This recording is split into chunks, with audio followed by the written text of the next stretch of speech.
couteau court Napoléon à Ajaccio. C'est là que l'on retrouve Christina Luzi, notre correspondante en Corse. Bonjour chère Christina, merci de nous répondre en direct.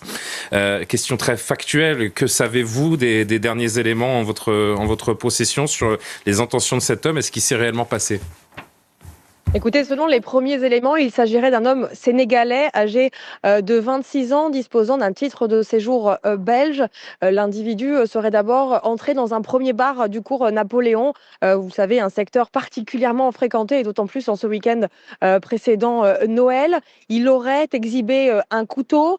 Il aurait été ensuite refoulé de l'établissement. Il aurait poursuivi sa déambulation pour entrer dans un second bar où une nouvelle altercation aurait eu lieu. Et là encore, il aurait brandi un ou deux couteaux, provoquant, vous vous doutez bien, l'inquiétude des témoins. Certains ont tenté de s'interposer. Puis il est reparti, il a poursuivi sa déambulation en direction de la préfecture de Corse. Et c'est là que les forces de l'ordre sont rapidement intervenues.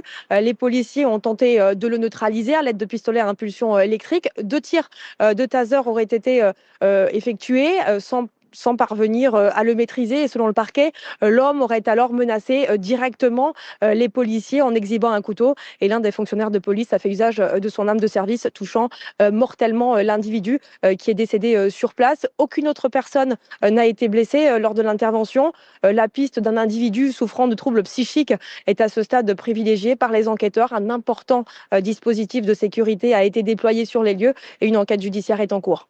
Christina, encore un mot. On était ensemble il y a un petit peu plus d'une heure pour évoquer cette affaire en Corse aujourd'hui. On évoquait, et j'évoquais avec vous ce phénomène d'individus souvent qualifiés de déséquilibrés, de cas psychiatriques qui sont pris dans des affaires de violence sur la voie publique, menaçant pourquoi pas des passants ou des forces de l'ordre. On en parle beaucoup, je le disais tout à l'heure avec vous sur le continent, mais ce n'est pas un cas isolé sur l'île de Beauté non plus.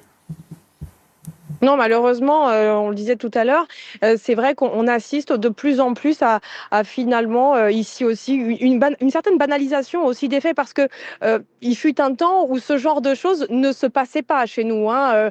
Il y avait pas un code spécial, mais néanmoins, les contrevenants savaient à quoi ils s'exposaient et donc il y avait comme ça un petit code moral qui empêchait ce genre de choses. Aujourd'hui, force est de constater que l'actualité récente nous montre qu'effectivement, nous ne sommes plus à l'abri en Corse non plus.